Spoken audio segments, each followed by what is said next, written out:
Greetings, friends. Welcome to the Grit and Equity podcast with Dr. India White. So thrilled to be here with you. I hope you've enjoyed your Valentine's week. I hope you're enjoying February. I hope that you're celebrating, BIPOC communities and that everything is really just working out in your favor. So before we get started, I want to make some announcements. First things first. The Grit and Equity Talks podcast with Dr. India White will be featured on X Factor EDU, hosted by Dr. Matthew Joseph, and it can be found on Spotify. We will play this on Thursdays, so keep out, keep us, keep on the lookout of it and see what you're able to kind of glean from this podcast. I appreciate any feedback. I appreciate all sponsors. We appreciate all the support from all of you rock stars all over the nation. Thank you. And internationally. All right, next, I want to remind you guys that if you're wanting to follow me on social media, you sure can. Facebook is Miss India White. LinkedIn is The India White. Twitter is Indy Speak and Teach. Instagram is Indy238. YouTube is India White 123, and my TikTok is Dr. India White. So I hope that you're able to support me on these different channels. I would love to connect with you. I would love to share ideas with you. And also, if you would like to be featured on the Grit and Equity Talks podcast, feel free to send me an email at india.white.123@gmail.com so we can get you scheduled. Or if you have a podcast idea, topic that you want to talk about, feel free to let me know. I'm also here for consultations to help you as you are preparing to close the achievement gap and do other things. Now, this podcast is if you are trying to close the achievement gap, but you're having classroom management issues, it's for you. Or if your students aren't motivated to work, this podcast is for you. If you're also, concerned about other issues, just how to connect with students overall, then this is the podcast for you.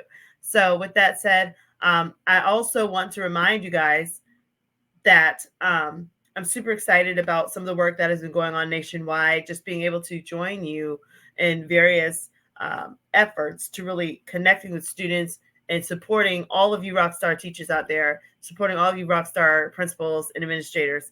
And again, I want to thank all of you for allowing me to be on your platforms. I also want to thank you entrepreneurs and business leaders for giving me the platform as well to join you in various events. So with that said, I will share with you guys a couple of events I have coming up. I'm going to be doing a keynote at the NEMSF conference. That is February 23rd through 25th. It'll be in Maryland. I will be speaking to some phenomenal doctors, medical students about grit, and I'm super excited. I also will be conducting a couple of grit and numeracy workshops for California school districts from March 5th through the 7th. So I did already post this. If you are in the area, I would highly recommend that you do what you can to register. I think it's going to be a great time for all of us to connect and talk about grit and numeracy and how all that looks in the classroom. I will also be one of the speakers at CMC Central Conference in Bakersfield, California. I'm super excited. It'll be my first time being at CMC Central. So I think this is going to be a great time to, come from Florida and join you guys over there in California. So with that said, I hope to see you guys at some of these events or just spread the word for those that might be in the area that, could benefit from this event. I want to thank all of the sponsors, all of the event planners, all of the people that have supported me, all of the people from, National Geographic, Big Ideas, and, from the medical field, all those rock stars there, everyone that has supported me and allowed me to join you. Thank you. So with that said, I am going to talk today, since we are talking about love and Valentine's Day and all this stuff. Some people are down and, they don't like Valentine's Day because they're like, they don't have a Valentine. Sometimes people are like, I don't have a Valentine. Fine. I'll just call my girlfriend and she'll be my Valentine, or call my guy, my buddy, and we'll just go play basketball together. So I don't know how that works. But anyway, I'm here to say, you know what? Let's focus on just love in general and how we can have healthy love. But of course, since this show is tailored towards leaders in school districts and universities and whatnot, and towards students. I'm going to talk about properly expressing love and loving acts towards all students. Now, when I say proper love, I mean inappropriate, with parameters, boundaries, making sure that everything's above board, that students aren't being abused in any type of way, but they're truly being loved, and that there's a healthy communication going on with students and teachers. So, with that said, I have some tips for you. So, first things first, tips for showing kind acts in love. First things first is, as an educator, you want to definitely demonstrate kindness to students to let them know, hey, I'm here for you. If you're having a bad day, just know that you can reach out to me. If you're hungry, get with me and I'll see what we can do to support you. Just showing kind acts to let the student know that you really do care for them. I remember when I first started teaching, I was very Jill Sargent-y. I would come to class, no smile, no love, nothing, just cold, boom. And it was just very Jill Sargent, because for one, I was young. When I first started teaching, I was in my early 20s. And so, literally there was one student in my class who I think was only a year younger than me. And so I had to like mask it. And I know for, you beginning educating rock stars out there, sometimes it's like, how do you find the balance? How do you know how to put your foot down, and then, not so much so that, you seem like you're just evil, but then at the same time, you don't want to, be so lenient that the kids are trying to friend request you on TikTok, Snapchat, they're trying to follow you on social media. Like, where is the great divide? And I think that, to be honest, that's going to be trial and error, and it's going to be case by case basis. But one thing I can say is that if you have done your job when it comes down to making sure that your communication is clear and kind, when it comes down to your rules and procedures, and that you're assertive without being like super controlling and overboard and negative. But at the same time, you're not like taking selfies with the kids and, trying to hang out, at the parties on Saturday. So finding that mix, I would definitely recommend also, when you're trying to demonstrate kindness and you need tools and tips, ask your veteran teachers, ask the teacher who, when you go to their class, there's like 20 kids waiting, in the lunch, during lunch to go hang out with them. That teacher is doing something right. That teacher gets it. The teacher that the students just swarm to the class, and they love that teacher, there's something they're doing right regarding communication. And I would say, just take a trip down and talk to that teacher and see what they say. Now, another thing that you can do is you can offer handshakes. Now, some people, I used to do this as well. They offer like really cool handshakes. So not always just like, hi, how are you? But they like do the dap and the this and that. And they do all this, sparkle stuff. That's really cool. You can do that. I remembered I used to have a handshake for so many students, and my students were like seniors, juniors, and seniors. And I would just do all these really cool handshakes. We had a really good time. And it really, I don't know, it really sets you apart from the other teachers, I would say. It's a good fun. It's a good healthy thing that you do with the kids. They're just so fun and so funny. And I hope that, after you watch this podcast, if you're in the classroom space, that you really get to experience some really cool opportunities, like, inventing a handshake. And you can literally just make it a classroom like morning activity. Hey guys, we want to talk about a handshake that we want to do before we get into the lesson, because this is going to build our classroom, relationship. This is going to build my opportunity as I'm getting to know you, and I need your help. And then you can walk with each of the students, like work with each of them and say, hey, what do you want your handshake to be? What do you want your handshake to be? What do you want to do? One teacher, she went viral for posting 4 different ways that the students could have expressions. Like if they didn't want a handshake, some students wanted a high five, some students wanted to do a wiggle dance and all this stuff. Kudos to her.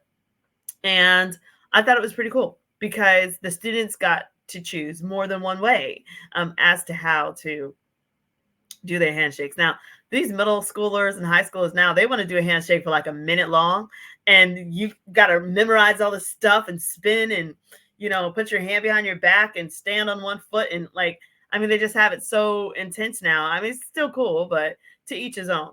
So with that said, just considering offering, a handshake or some kind of gesture. Also, creating a comfortable physical environment for students. Some students, we don't know what they're dealing with outside of the classroom, right? So they're doing their best to show up their best face, their best performance. And sometimes they just want to be comfortable. Think about it. Where are some places that we like to go when we're trying to study or we're trying to relax or trying to have a good time? Me personally, and I'm not advertising for any place, but there's this really popular coffee shop called Starbucks that I love to go to if I'm trying to relax, or if you're trying to also go to maybe Panera Bread or something like that, if you're really trying to focus in on something.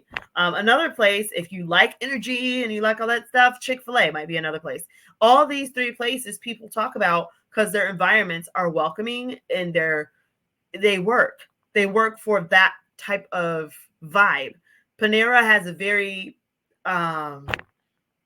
just laid back / professional vibe. Starbucks has a collegey / relaxed vibe. I mean, these are my experiences. And then the other one that I mentioned, Chick-fil-A, it's kidsy, but it's just family oriented, very, very kind. So you know what you're getting into, right? Whenever you enter into these specific types of restaurants. So imagine if when students are about to enter into your classroom, that they have already this preconceived notion of, I have experienced A, B, C in this class. So I know when I go to this class, this is what I can expect. And I hope that when they experience A, B, C, that those are 3 good traits. So I want to challenge all you educators out there to say, what are the 3 good traits that students can expect when they enter into your classroom? The vibe, the environment, the physical space. What can they expect? Is it going to be chaos and clutter? Is it going to be like, are you like the concrete sequential? You like everything vertical aligned, or are you horizontally aligned? How have you organized your classroom? Have you organized it like some of the lounging places? Like when I was at University of Florida, I loved going to their libraries and their computer lab and things like that, because they had options. Like you could be, like dorky, techie. There was like a computer lab. It was like awesome. But then if you wanted to go to the library, there were different levels. Like, so they had like those couch potato little cushion things that you could sit on. Anyway, like the little foamy balls in it. So they have those, but then they have like chairs, and then they had like really cool colored chairs. And I mean, you just do whatever you want. Then they had like, I think it was like the 3rd floor, 4th floor, something like that. The higher the floor, like the quieter it had to get. And you could not, like, so if you were like super quiet, you could not make a sound on certain floors. I think it was in Turlington Hall, like where it was just, no, like that was forbidden. Nobody had to even tell you anything. You knew that was expectation, and that's what you needed to study. That's what they provided for you. So you had all the options there. Go Gators. And so, I just think that when students are talking about our classes, what are they saying about our classrooms? What are they saying about the environment? Oh, this teacher, they come in and what do they do? What are they going to say you're going to do? How are you going to greet them? What is the norm when it comes down to how you communicate with your students in your class? Is it that you just go to your desk, do your attendance? Are you the person that's like, don't bother me till I get my coffee? Or like, who are you? Who are you? What is the mold? What is the vibe? What are the top 3 things that kids can say that you do when it comes down to building a physical environment that is healthy, comfortable for all students?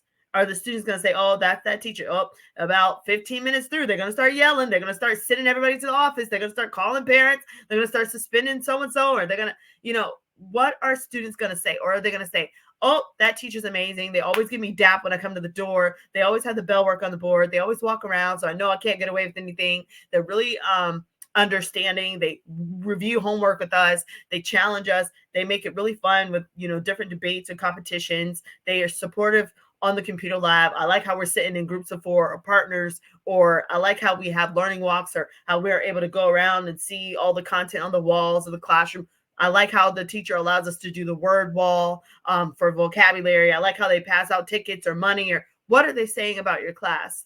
So I want to encourage you, because this is really big, and I know I spent a long time on that, but I'll digress now.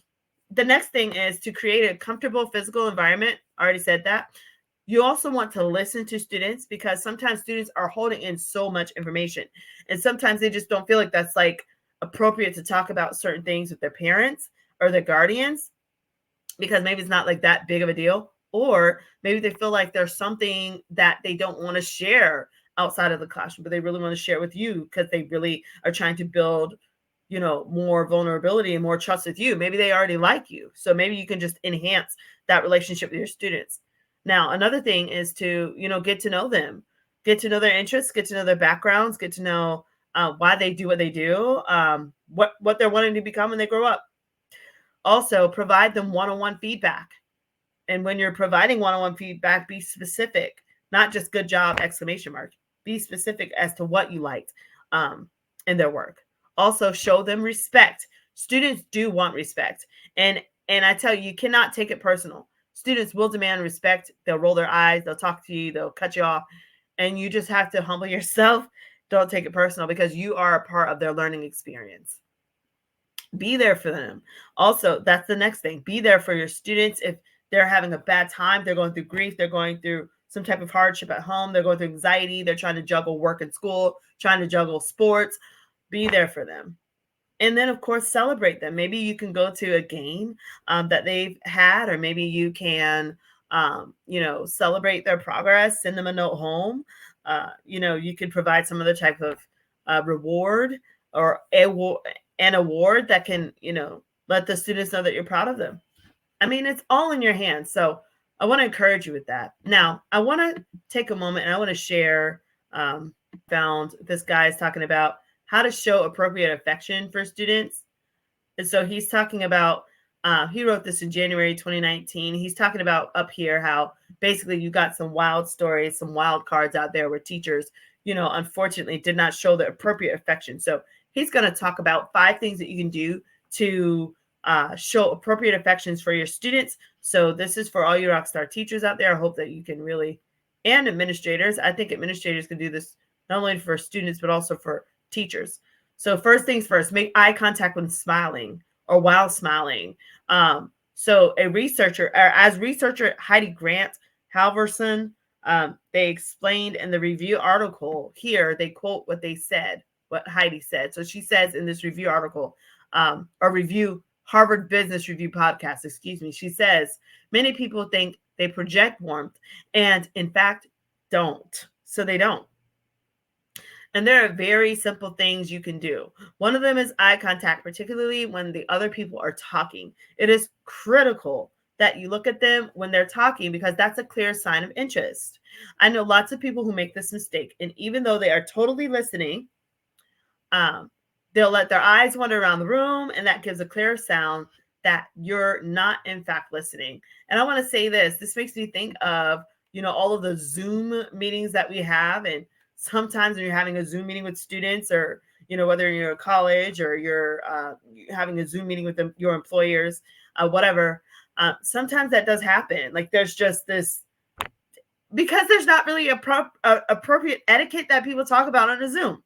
I mean, people don't say, okay, sit there and just, I mean, come on. People aren't going to just sit there and blank. People are people. They're different. And so I think that, just being intentional with this. But I also want to caution and say that certain cultures find it offensive to look an adult in the eye as a student. So do some digging and make sure that when you're having those conversations with students, that you're not coming off as offensive, because you're demanding them to look you in the eye, and now they're feeling like they have violated a part of, their cultural norm. So with that said, let's keep going. He says, use appropriate physical touch. Now, As a male high school teacher, he's very mindful of the fact that touch should be used sparingly and that he in any way doesn't want to communicate an inappropriate affection for his students or make any of them feel comfortable. Now, this is big because, especially when you're talking about touch, because touch is a love language, physical touch. And depending on how much you touch, that can come off as really weird or whatever. So here he's talking about, and yes, I do occasionally get left hanging, as my kids say, by a student who doesn't want to shake or high five. So with that, he makes a zero deal out of the situation. He just smiles and move on. That's important because even as you're trying to build relationships, sometimes the student might not want to shake your hand. They might not want anything to do with you or your class, but they're tolerating you. So that's how you have to learn, like, each student and build up to those levels of love and those levels of appreciation. I will say definitely men definitely have to be very careful when it comes down to physical touch, because any pat on the back or whatever can totally be misunderstood, and it can be traumatizing to students because we don't know what they're going through. We don't know what they've experienced, right? And so even though they look wonderful and it looks like they would be very receptive and even inviting, I would highly recommend do not initiate any type of touch, physical touch towards students. I remember when COVID first, or when we had the pandemic and things like that. I remember, we did the 6 feet thing, but I remember sometimes students would still want to shake a hand or whatever. And sometimes we would just do a fist bump, like fist bump, because it's safe.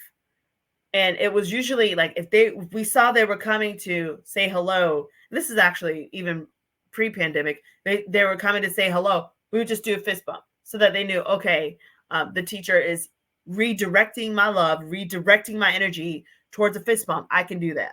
So I'm not rejecting you as a student. I'm redirecting you to appropriate ways to communicate physically with me so that, everything remains professional and above board. So that's one thing that I remembered was successful, when we were working with the babies and communicating with them. And then also, let's get back to this article. So he also talks about, but what if you do if the student comes up and they want to hug? So how do you redirect a hug? Now, especially when they're grades K-5, they are babies, like for real. Kindergarten is, they're 5 years old. That is a baby, pretty much. So what do you do if they come up, they want to hug? If this happens, he says, it does happen. And in these situations, I will either reach out my hand, right, for a handshake, or need be turned sideways, good, for a sideways hug. And that's usually like after the kid has or you just let the kid swarm you and you just sit there and you just laugh and just, you just, just say, wow, all right, let's get going, just keep it above board. Or he says here, I'll usually say something like, let's shake instead. Let's shake instead. It's good to see you. That's great. That's a really good redirect. So it's all about redirecting when it comes down to physical touch. And then let's get to the next topic. So now he says the third thing he would recommend is create quick moments of quality time. So genuine connection, quick moments. You can find more about these. I want to say something here. As you are doing your best to create quick moments, don't be sleazy with it. Don't be weird. Don't be slimy. Be authentic, because kids can tell if you're fake or not. And I'm just putting that out. And don't be weird. Ugh.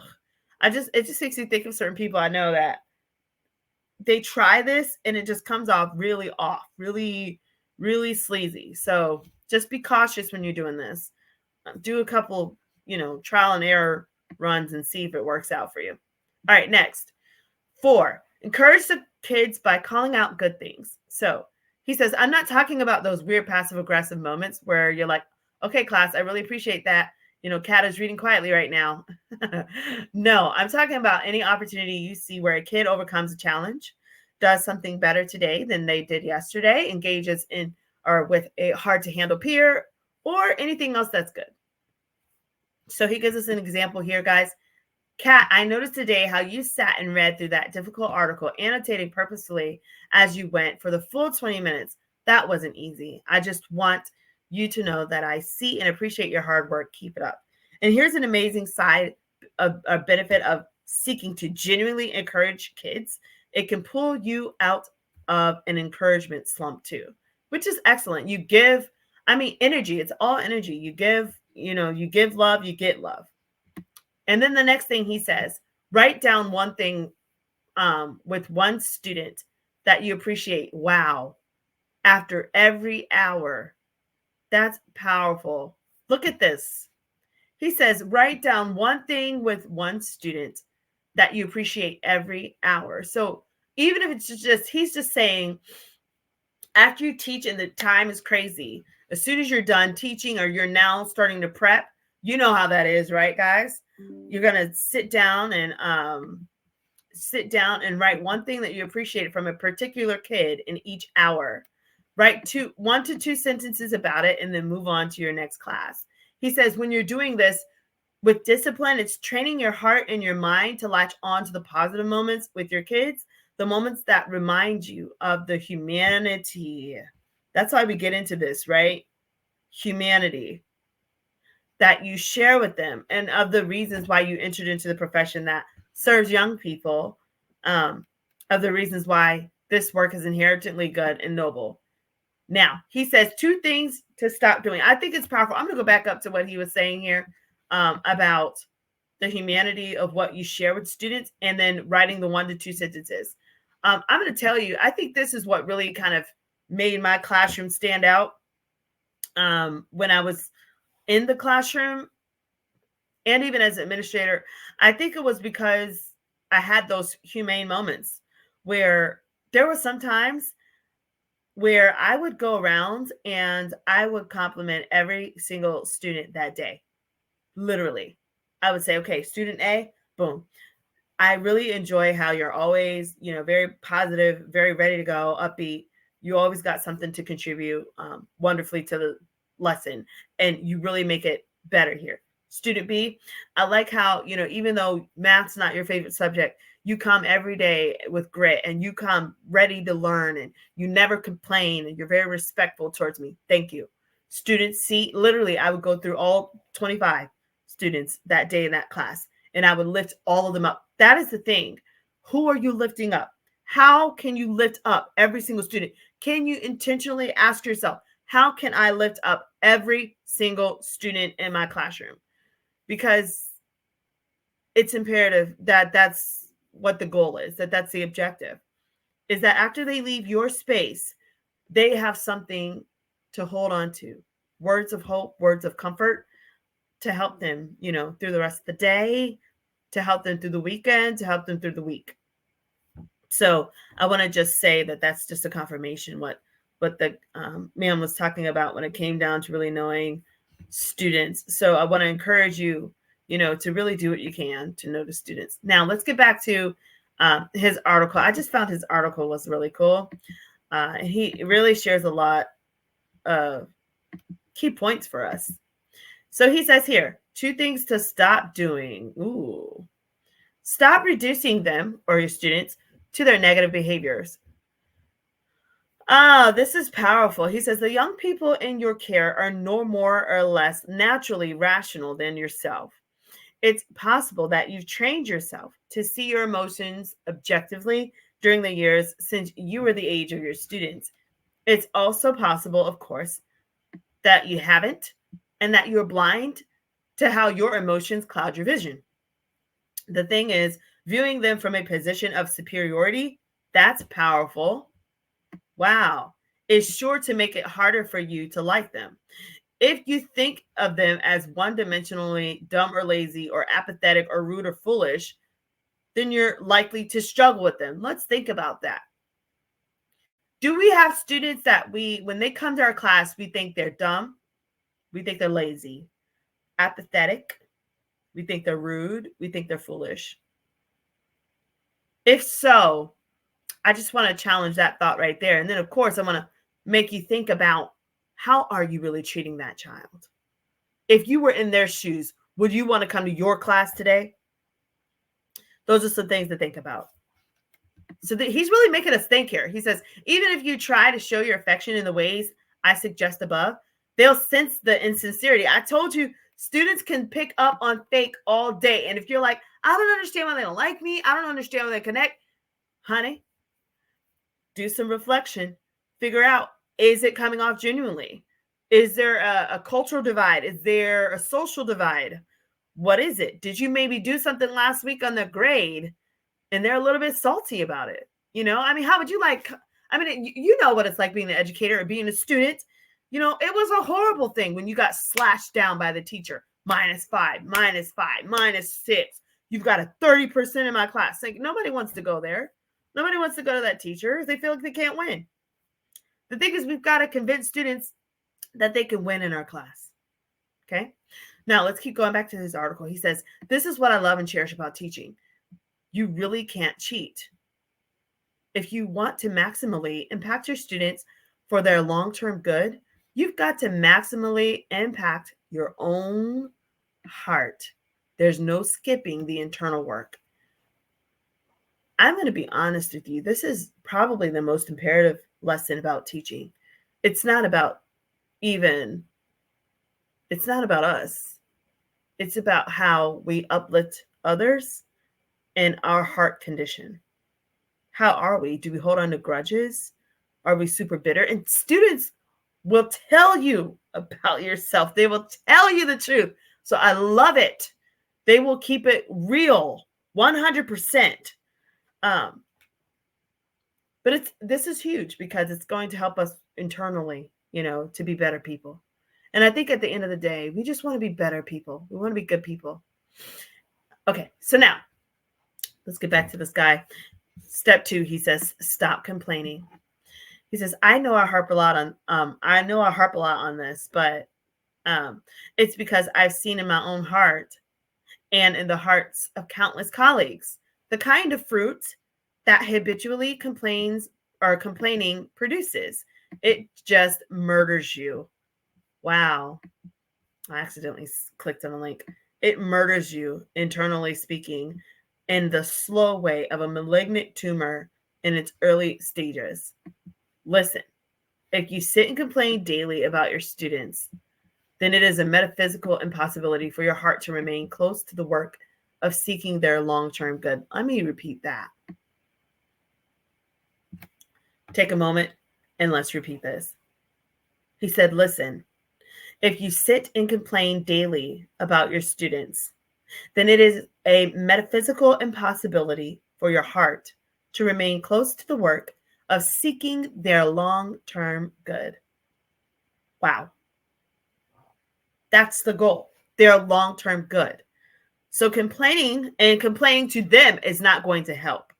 This is when you might have to turn to the whiteboard and just start writing the date or start writing out more explanation on the notes or on a bell work problem so that you don't say something that you'll wind up regretting or something that will really damage the students unintentionally.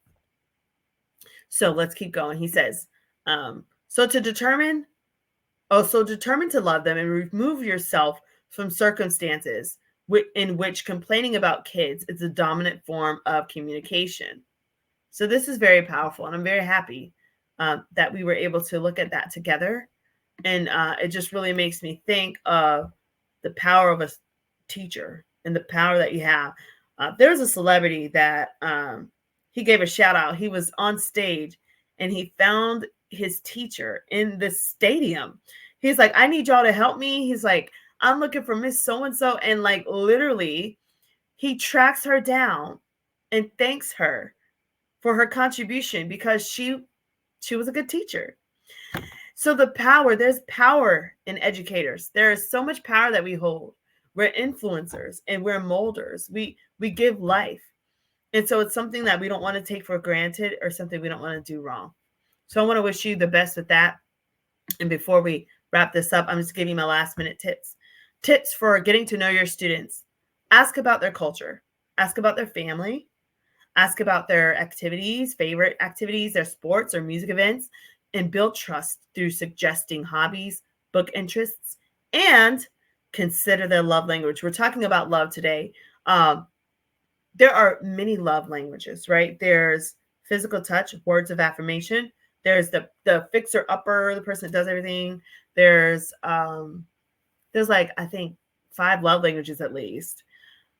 People sometimes they love through, or they communicate well through music and other channels, right? So remember, at the end of the day, our goal is to really build up our children.